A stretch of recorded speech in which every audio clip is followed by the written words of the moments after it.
Dear friend, on the spiritual path, there are questions that have been asked for thousands of generations. What is the essence of practice? Where do I start to see myself? Why is my mind always drifting, and stillness like a fragile shadow?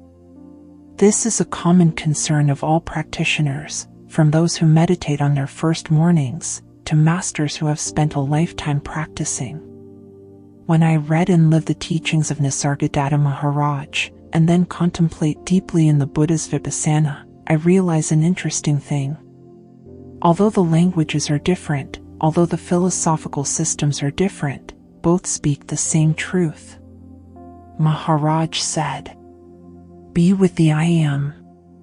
Stay with the feeling I am." The Buddha said, "Sati. Be aware, know clearly." Many people think that these two methods are completely different. One is Advaita, non-dual, beyond all distinctions. The other is Vipassana, observing each phenomenon arising and passing away in the body and mind. But aren't they both talking about the same thing? The point where you know that you know. The point where the mind is no longer drifting with thoughts, no longer clinging to the content of experience. The point where you are simply being. And then I understood. Two paths, one destination. Two languages, one common silence. Two traditions, one ultimate truth. Maharaj's path begins with I am. The Buddha's path begins with know it is. But both lead you back to pure awareness, where you are no longer the body, no longer the thoughts, no longer the emotions, but just the knowing life itself. Come back to yourself.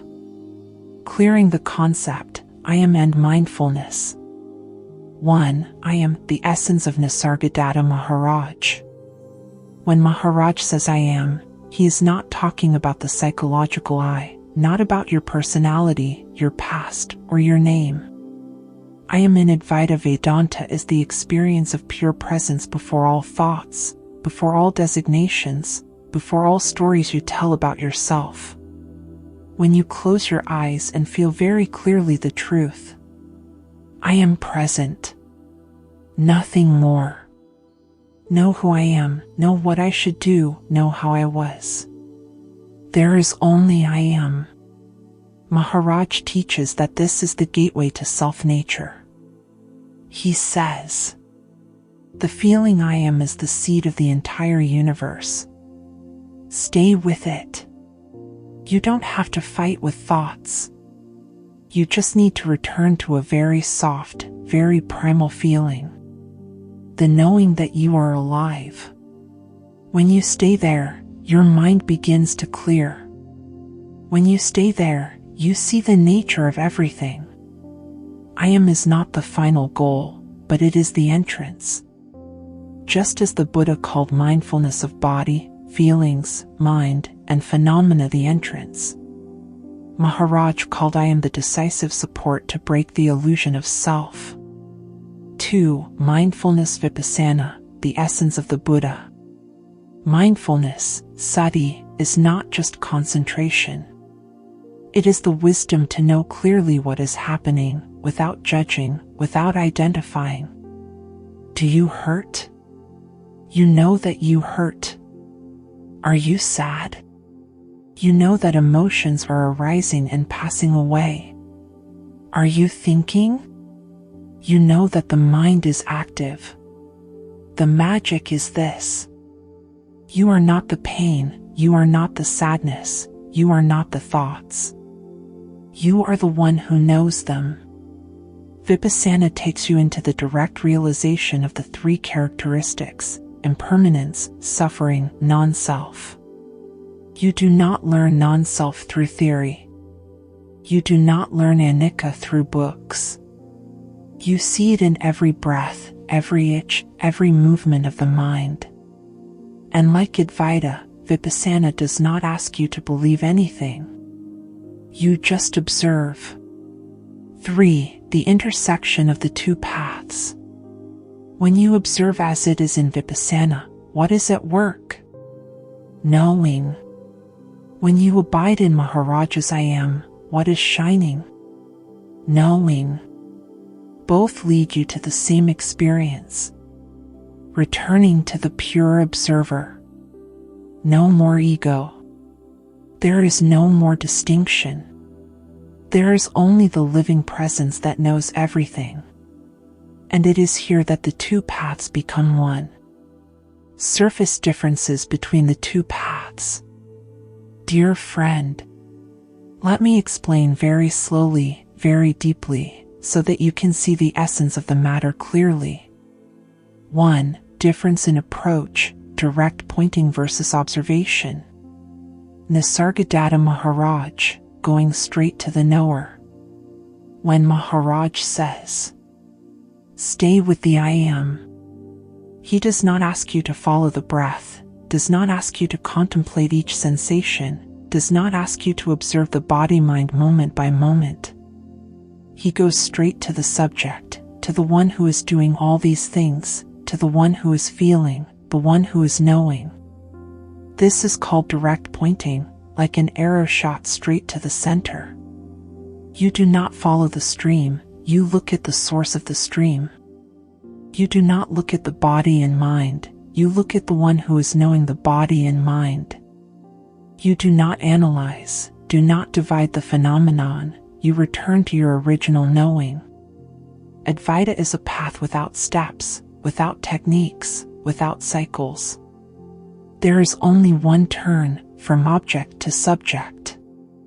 Vipassana, understanding the Dhamma through observing each movement. Vipassana, on the other hand, starts from phenomena. You observe the body. You observe feelings. You observe the mind. You observe the Dhamma in action. You follow them with clear awareness. You see the birth, existence, and death of all states.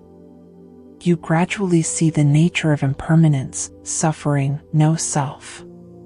Vipassana is the journey of deconstructing the self through clearly seeing the arising and passing away. Advaita is the journey of turning back to the one who knows the self. The two approaches seem to be opposites but are only superficially different. 2. Differences in language, non-dual philosophy versus realization.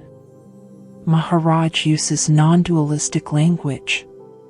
Nisargadatta's language often goes like this. You are not this body. You are not thinking. You are pure consciousness. This world is a dream in the mind. Only the knower is real. It is timeless language, a cognitive deconstruction. People without a foundation easily misunderstand it as I am a kind of bigger self, but it is not. He wants to destroy both big me and little me, just to show you. What remains after all concepts dissolve is you. The Buddha uses the language of direct experience. In contrast, the Buddha teaches in very practical language. Breathing in, I know I am breathing in. Feelings arise, I know feelings arise.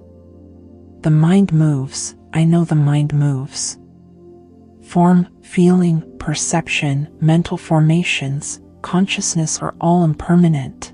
Vipassana language is the language of the moment, the language of someone walking barefoot on the ground of body and mind. It is not a lofty philosophy. It is the language of direct experience every moment. 3. Differences in practice, no method versus with method. Advaita, no method, just pointing the way.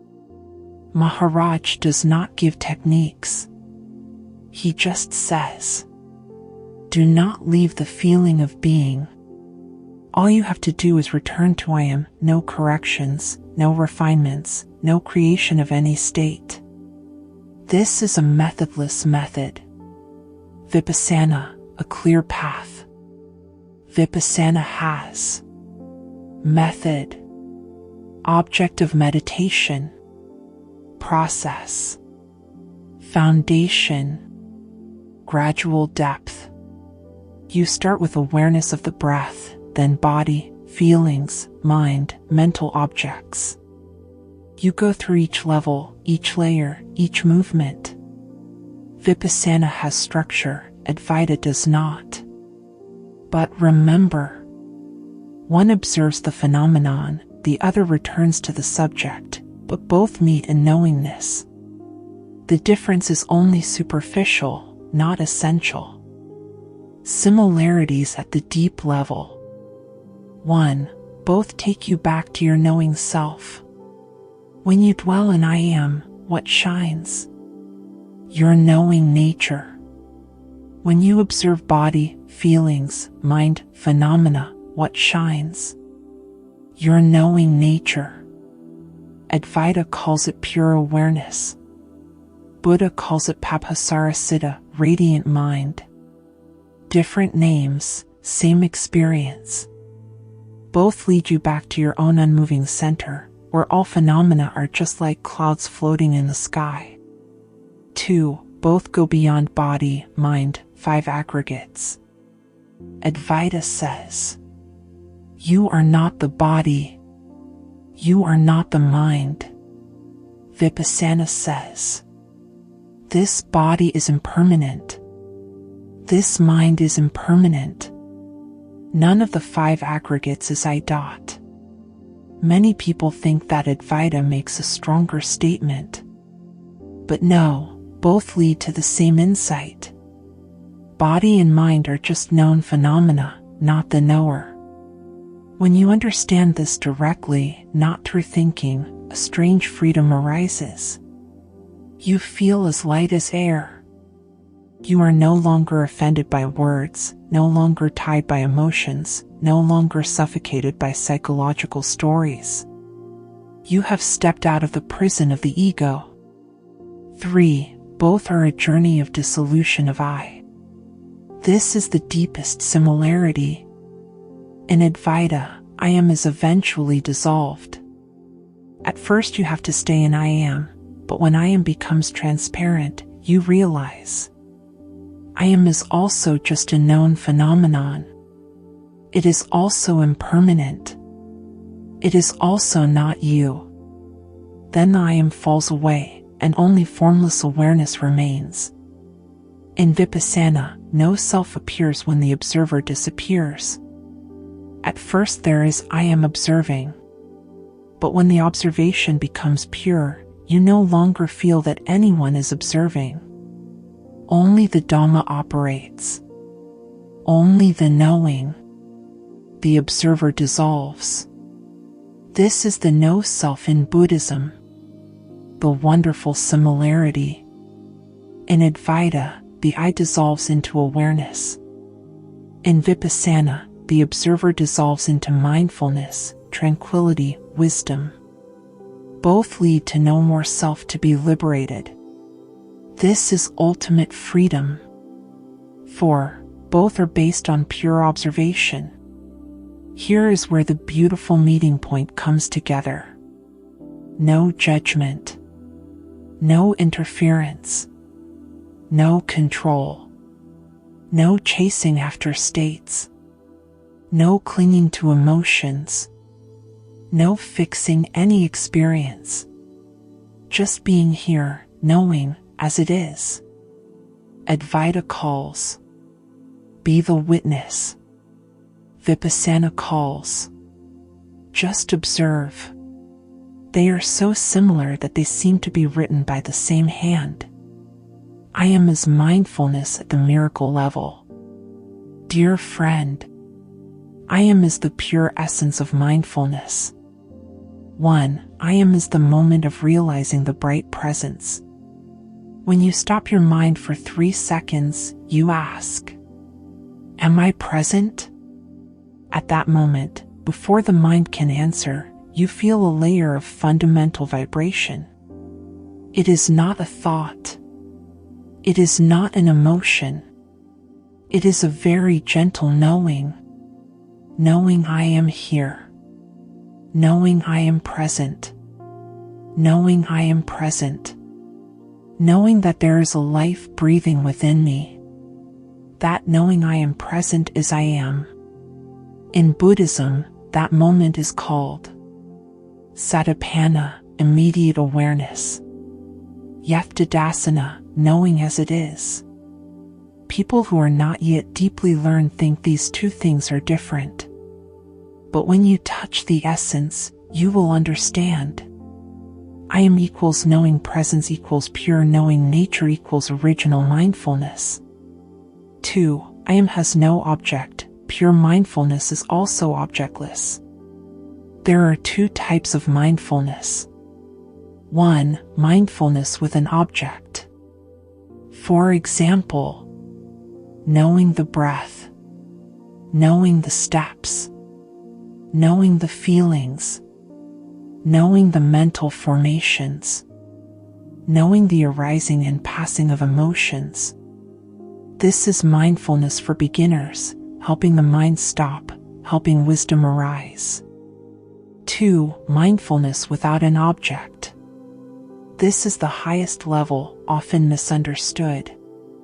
At this level, no need for breath, no need for body, no need for feeling, no need to know anything specific. You just know that you are knowing. The knowing nature shines on itself. This is called pure awareness. Knowing of knowing. Awareness of awareness. Rigpa, according to Dzogchen. The witness, according to Advaita. Siddhapapasara, the luminous mind according to Buddhism. And this is also the I am. So why did Maharaj only say stay with the I am? Because when you stay in the knowing of knowing, you have gone straight into pure mindfulness, no longer needing any object. 3. I am is the final gateway before dissolving into the Absolute. In Advaita, when you stay with I am deeply enough, you will see. I am has no form. I am has no memory. I am does not belong to the body. I am does not belong to the mind. I am is just a natural knowing light. Then at some point, you realize, I am is also just a phenomenon. It is also known. It is not the ultimate essence. And at that moment, I am dissolves into formless awareness. This is what Buddha calls formless nirvana. Papasara, the luminous mind that is not tainted. Ultimate anatta. Do you see? Maharaj goes from I am into awareness. Buddha goes from mindfulness into anatta, nirvana. This is the same movement.